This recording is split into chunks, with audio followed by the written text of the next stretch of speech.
So we're here to celebrate a love match, pure and simple. Julie is pure, and Jason, you never find it. Actually, this is the first time I've made a best man speech, and it's true when I say it's nerve-wracking. If I was wearing a football shirt today, it's sponsored by Pepto-Bismol and Imodium. And if anybody rode their bike in today and you've got cycle tips, pass them this way because I think they're becoming useful a bit later on. I only feel slightly better knowing that I'm not the only person in the room who's apprehensive, but then again, she's just married my brother. Just like to start by thanking everyone on behalf of the bride and groom for sharing their wedding day, and also I'd like to thank you, Jason, on behalf of the bridesmaids for your kind words, and also my personal thanks for giving me the opportunity to dress up in a suit, and for you finally admitting after all these years that I am the best man. I didn't want to miss out on quickly saying that most people know I'm not that keen on girls, but even I can see how beautiful the bridesmaids look today, and Julie looks absolutely stunning.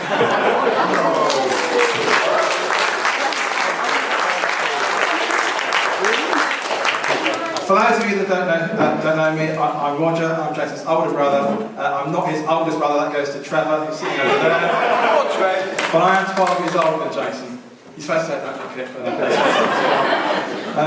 now, it's said that being asked to be the best man is like being asked to make love to Camilla Parker Bowles. It's a great honour, but nobody really wants to do it. Even so, I still agree to be Jason's best man, mainly so I can embarrass him in such a public way. There needs to be a little bit of audience participation with my speech, so I'll let you know I need your help, and just go around the tables now. There should be 3 envelopes, so envelope 1, envelope 2 and envelope 3. I just ask you to open them when I ask you to. Have you all got them? Very well packed. You filming? Cool. It's very well packed. Jason was never shy when he was young, often wanting the last say. And he was also very mature for his age, having brothers and sisters that were much older than himself. He grew up in an adult world, never lost for words. On Jason's first day at school, he didn't want to go in and was crying. The headmistress came out to see what all the fuss was about and told Mum that she would take Jason to her office to calm him down. When Mum came to collect Jason at the end of the day, the headmistress told her that she waited for Jason to calm down and said to him, "Okay, Jason, when you're ready, I'll take you to your classroom." To which Jason responded, "I'm not ready yet, you can sit back down." Headmistress was quite surprised at that one. Julie, when Jason was young, he had a very good way of actually getting the last say. So if you open envelope 1, you can see what he used to do to get his own way. I'm not sure if he does this. Jason's the one on the left. Yeah, that's good. Can you see, guys? I like it. Yes. Really? Yeah, I like it. You still do that? Did you feel that? Yeah. Not many of you know as well that in his early years, Jason was very musical, playing the drums and the guitar. He tries to keep this to himself, but we have photographic evidence to prove this. If you open envelope 2, you can see this for yourselves.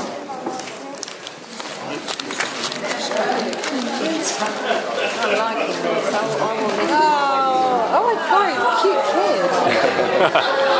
All downhill from there. Nice jumper!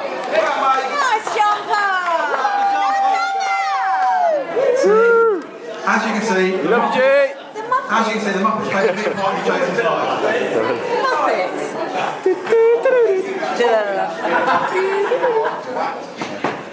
As Jason grew older, he progressed onto Fraggle Rock. And like most boys, he can be found in his bedroom, on his own, with his door shut, nice and private, hoping not to be disturbed, playing with his doozer. Do you know what the doozer is? The little green men that actually work at Fraggle Rock.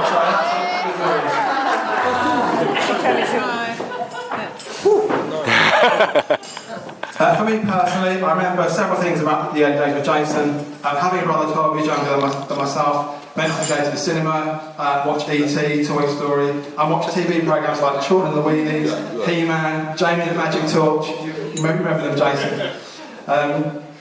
And at one of my Tuesday night house parties, a small boy asked young Jason how deep the pond was, and Jason said, "I'll show you how deep it is," and then he pushed him in the pond.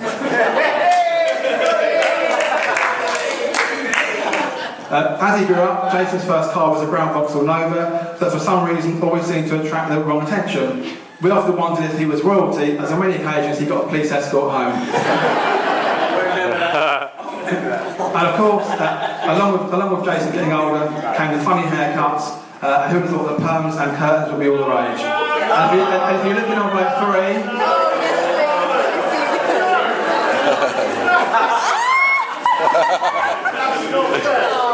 New kids on the block. You can see some of my early memories of Jason. Oh, seriously, guys, that's probably the best one. Last year. Really?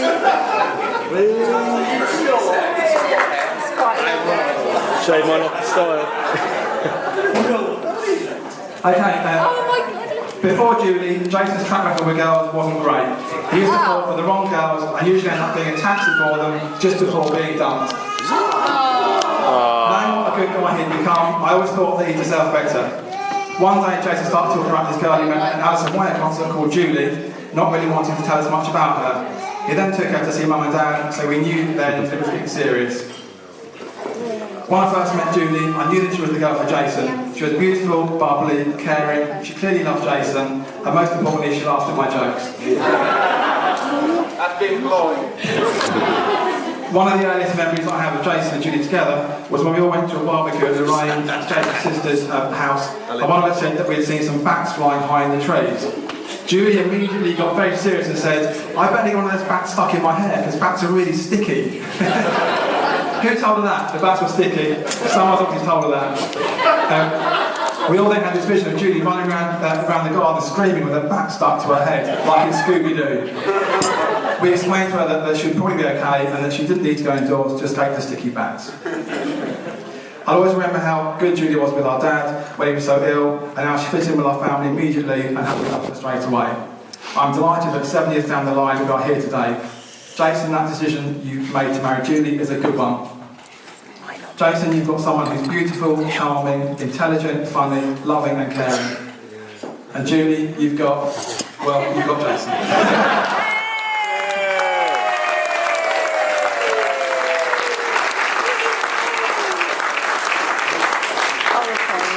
Julie knows what she wants, she's not afraid to go and get it, and today she's married you, Jason, so that should make you feel very special. Now, it's customary for the better man to give some words of wisdom to the newlyweds on marriage, so I did ask around and did some research, and sadly this is all I've come up with. The first one is set the ground rules and establish who's boss, then do everything Julie says. Thanks, Julie. Whenever you're wrong, be a man and admit it. Whenever you're right, just say nothing. Thanks, Mark. And one that's always quite good for me is never go to bed in an argument, always stop and argue. Jason has always shown a great love for his friends and family, and I can actually say, all jokes aside, I'm very proud to be his brother. Being the baby of the family, Jason was always very close to Mum and Dad, and many years ago, Mum and Dad asked that if anything ever happened to them, would I look after Jason for them? That was never in any doubt. I would look after Jason for all my days, and I would always be here for him, and now Julie too. Dad would have been very proud of Jason today, and I think the advice that Dad would have given him would be, if you love someone more than anything else in the whole world, and they love you back as much, then you'll both live happily ever after forever. We all know how much Jason and Julie love each other, so we'll definitely have a lifetime of happiness and wonderful memories to come.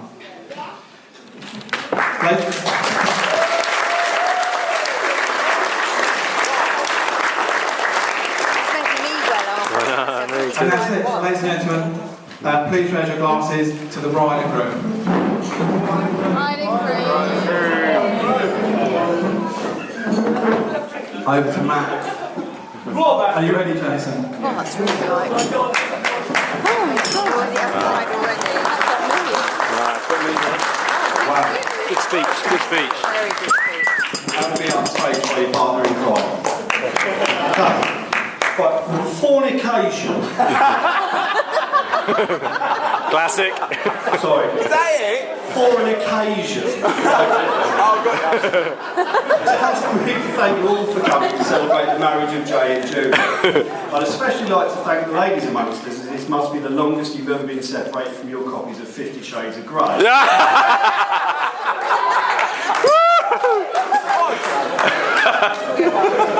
relevant, very relevant.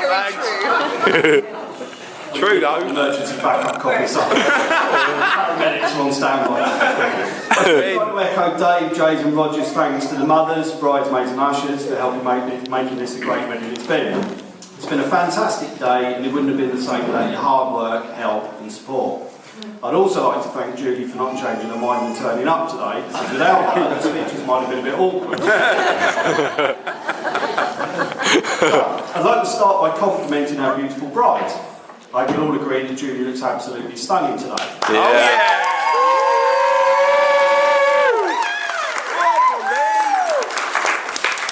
Now, nobody ever seems to pay the groom a compliment, and I think he scrubbed up pretty well. But for those of you who don't know, Jay is actually one of the hairiest men in Britain.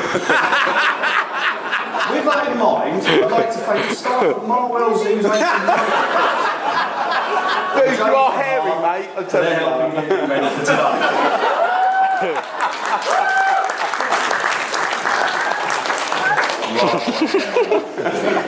Right, for anyone that doesn't know me, and anyone that dropped off in Jay's epic speech, my name's Matt, and until about 5 minutes from now, I was Jay's best friend. Now, we're not asked to be Jay's best men, it was a bit of a shock. See, the trouble is, there are a couple of tasks he must perform, which have filled the bravest of men with dread. Having accepted the role, I set out carrying my duties. Like this. First, the church and rings. Now, we got Jay to the church on time. He also arrived sober. Now, this is an achievement which shouldn't be underestimated with his track record. And most importantly, in this time of economic uncertainty, I successfully resisted the urge to post the wedding rings to cash for gold and do a run.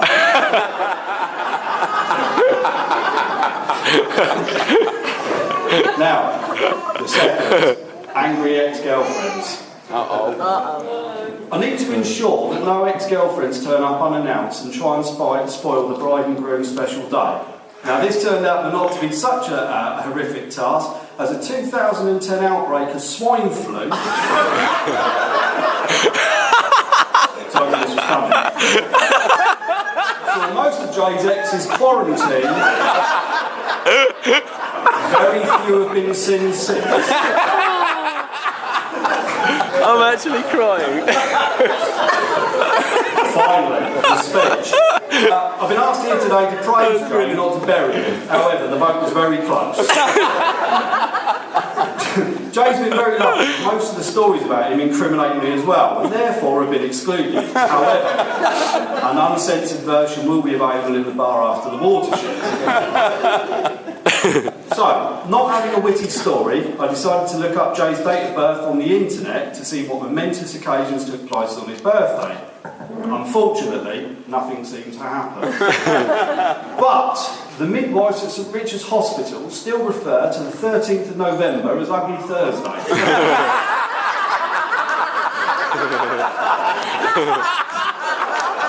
Mate, that's proper arse, that one, I tell you, that is arse.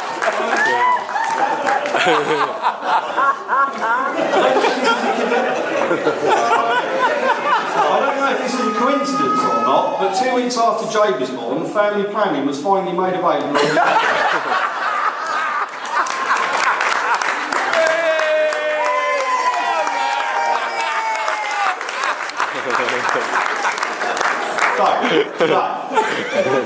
Today's not just the day that the happy couple make their ultimate commitment to each other, neither is it the day that they show their closest friends and family just how much they love each other.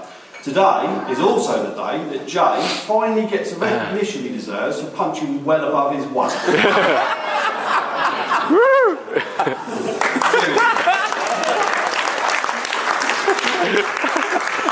Seriously though, I've known Jay for over 20 years and we're very close. He's one of my best friends and I can honestly say that I can't think of anyone I'd rather see my friend marrying. You make a fantastic couple and I speak for everyone here when I wish you both a very happy future life together. Yeah! Yeah! Exactly. Here! So, ladies and gentlemen, it gives me immense pleasure, not to mention a relief, to invite you to stand, raise your glasses, and join me in a toast to the new Mr. and Mrs. Tyler, to Jason and Julie. To Jason and Julie!